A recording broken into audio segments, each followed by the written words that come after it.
Hey everybody, Brent Wright here with your Northwest Indiana real estate market update. I hope everybody had a great holiday season. I hope you had a great Christmas. Merry Christmas to you and your families. A little late, obviously. Happy New Year. I hope everything was great.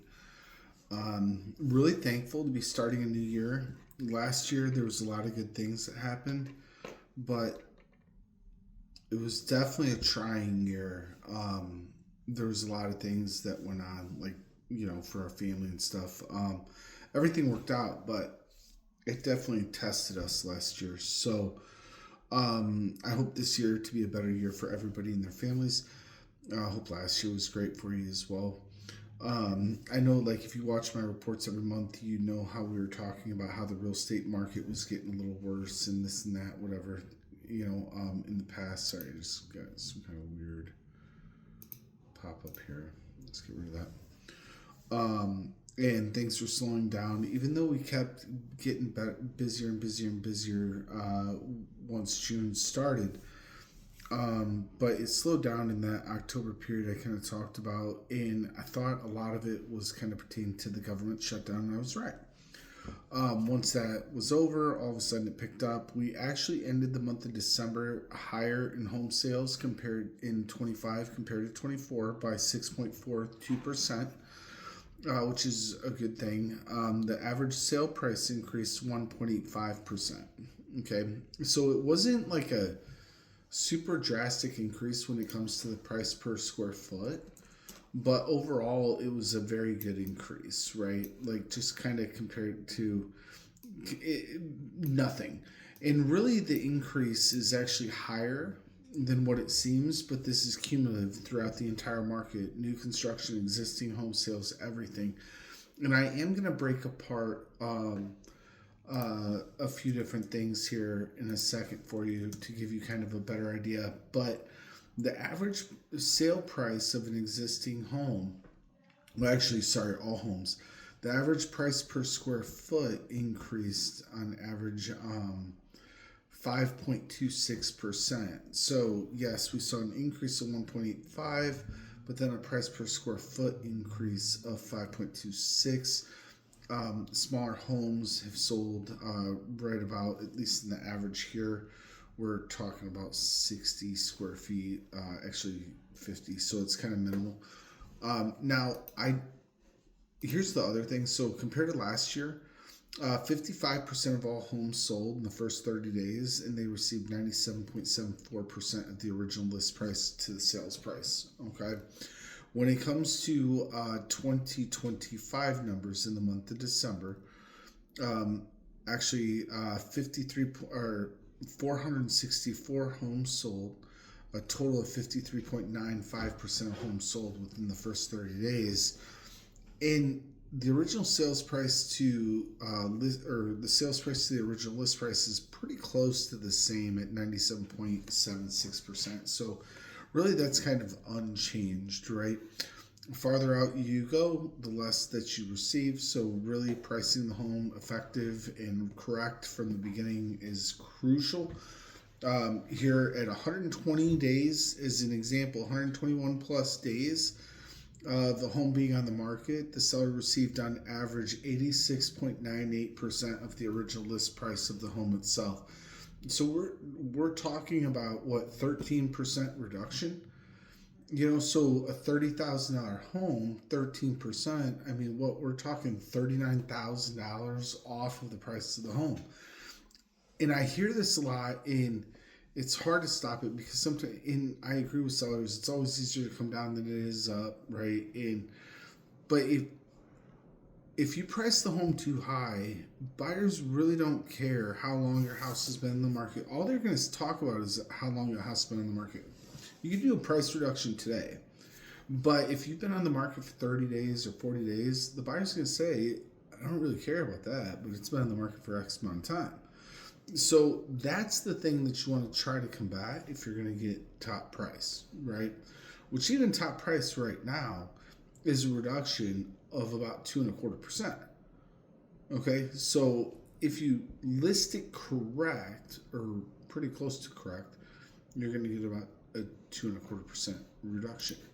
Now, I do want to talk about some existing home sales real quick, and I'm not going to go too crazy in this. Actually, I'm not going to lie. I ran the numbers, and then I went to save the documents, and they didn't save. Existing home sales increased 9.39%. So this is what I want to talk about. When I talk about the sales prices and everything being kind of stagnant, um, really it's because we're factoring in the new construction. What we'll see is the new construction sale prices are down. However, they're building smaller homes, so the price per square foot's actually increased. And then, land's more expensive, things like that. So it is pushing up value a little bit. So on the existing homes here in Northwest Indiana, a year ago, the existing homes sold for about $287,000. Yeah, some change, 287,519. This year, we're at 298,925. Now, mind you, that's a 3.83% increase, right, from last year. But that's just existing homes, so that's a very healthy market. That's not like a buyer's market or anything like that. When you're seeing still a good regular rate of return on a home like that, almost 4%, that's a very good thing. To give you an example, at a 4% rate of return, a house will double every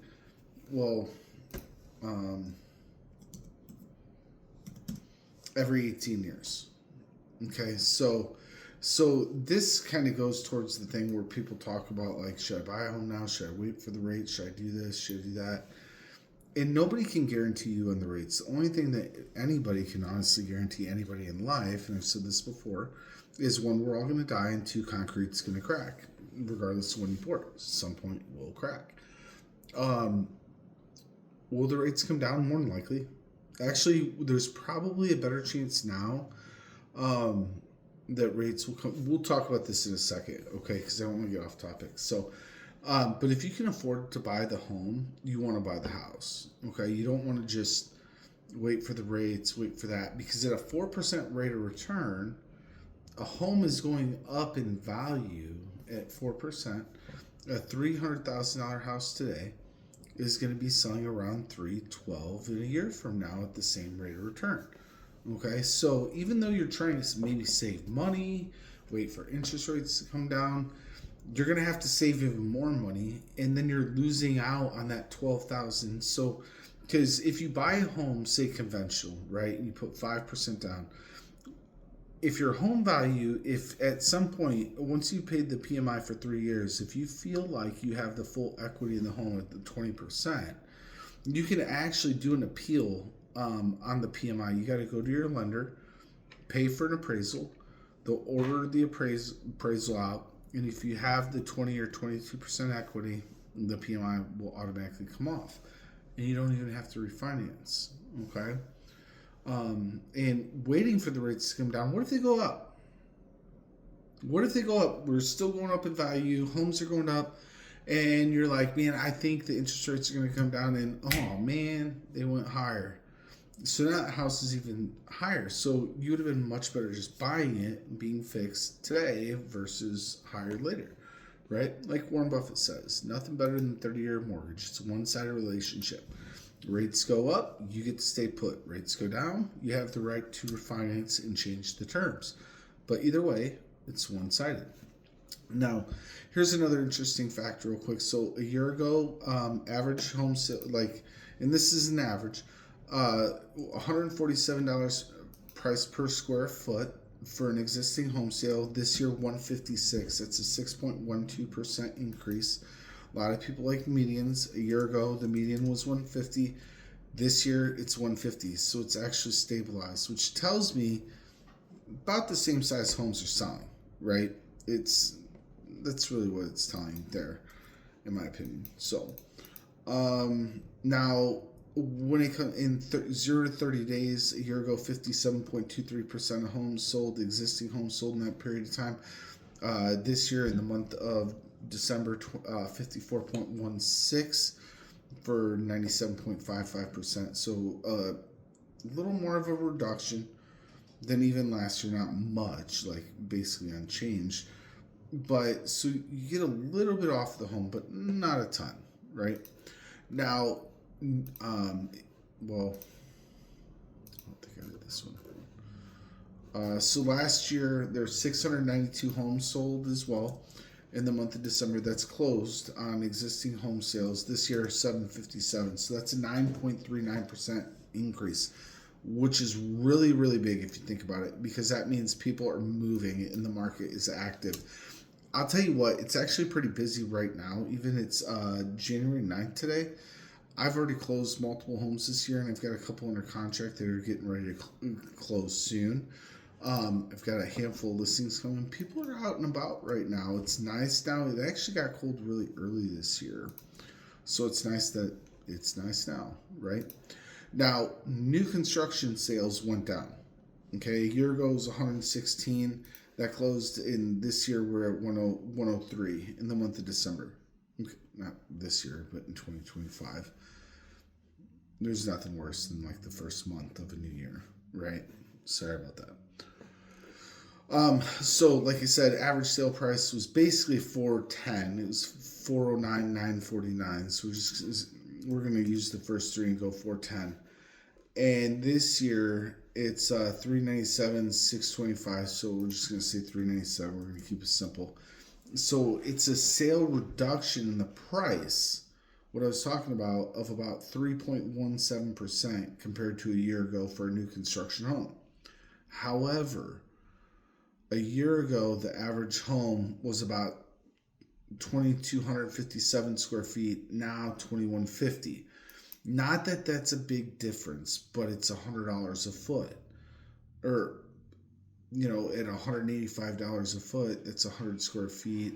We're talking $18,000 difference overall in the sale price. So then what happens is we went from 182 price per square foot to 185. Which means we did have a slight increase in the new construction of about 1.6%. Okay. There's a lot of new construction coming. It's absolutely amazing. We're not going to really talk about days on market with new construction. It's still pretty good. 42% sold in the first 30 days. A year ago, this year, 52.5%. The hard thing is like people might put their homes up a month, 2 months, 3 months before it's done. So that's not really like a fair thing to do there.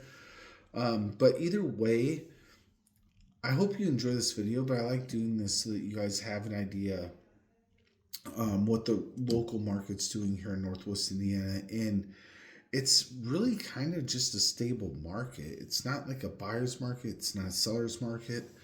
Depending what kind of property you're selling and what your competition is, it might be a little harder to sell, like especially if you're competing directly with the new construction. It can be a little difficult with the buy downs and the incentives and things like that.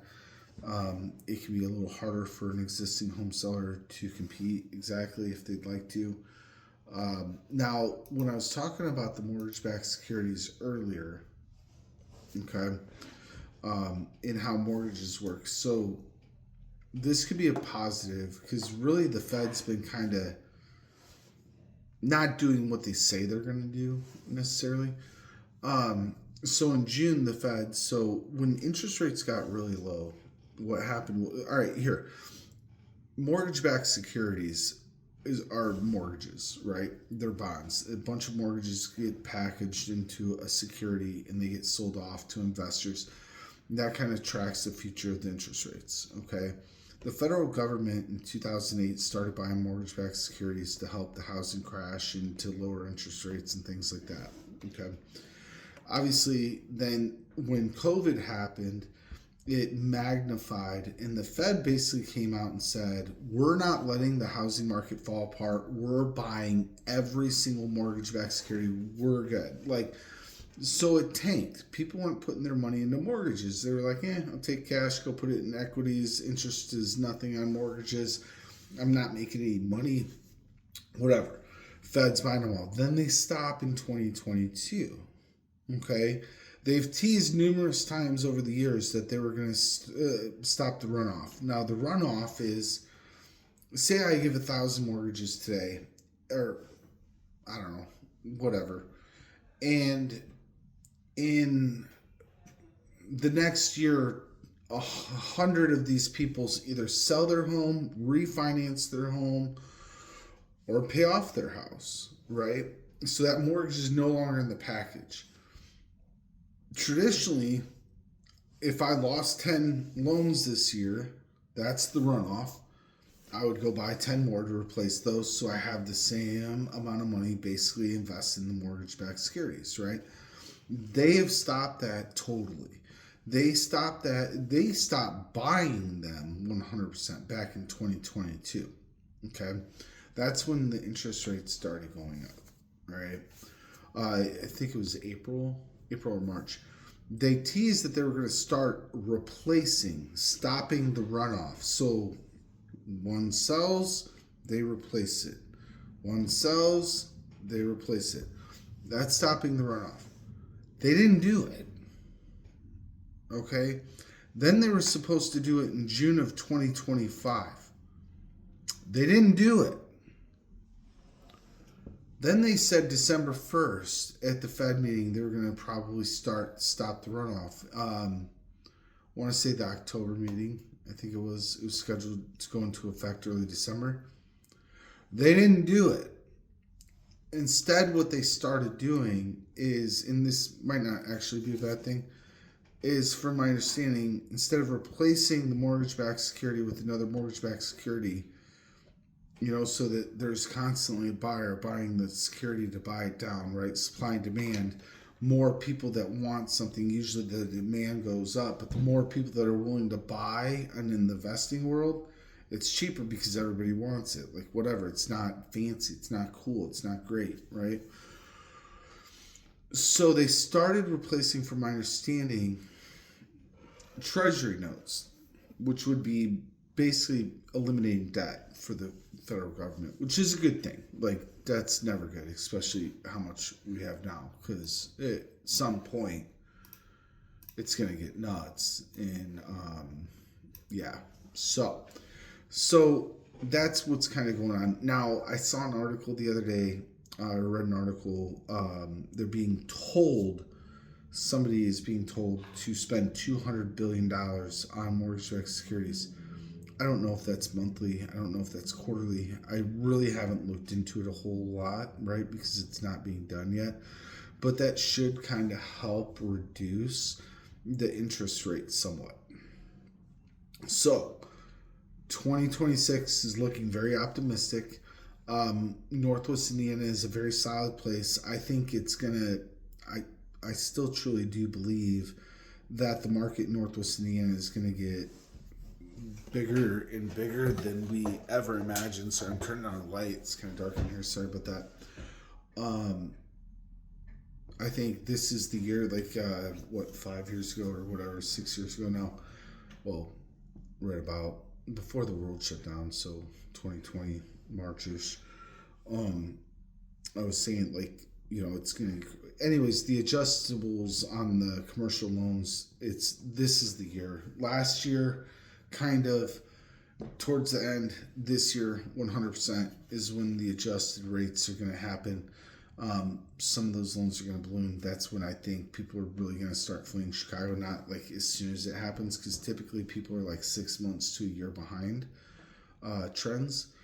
So next year, I think we're really going to see a lot of people kind of coming into the Northwest Indiana market from Illinois. So also released a blog today about that. But I really want to say thank you guys for watching my video here. If you have any questions about your local market, I would love to answer those questions for you, run the numbers for you. Interest rates stay positive, but don't let the interest rates be the deciding factor. If you don't own a home and you want to own a home, don't let that be the deciding factor. Now, if you own a house and you're at 2.5-3% interest, I don't think I'd ever sell or refinance that loan. Like that's kind of crazy. There's lines of credit, whatever things that can be done. But if you're stuck in a situation, you have questions, give me a call. I'd love to help and answer you and guide you. I don't look at myself as just any real estate agent. I kind of look at myself as a consultant, right, of the real estate market. So thank you guys again for watching my video, and have a good day. Go IU tonight, right? That'll be good.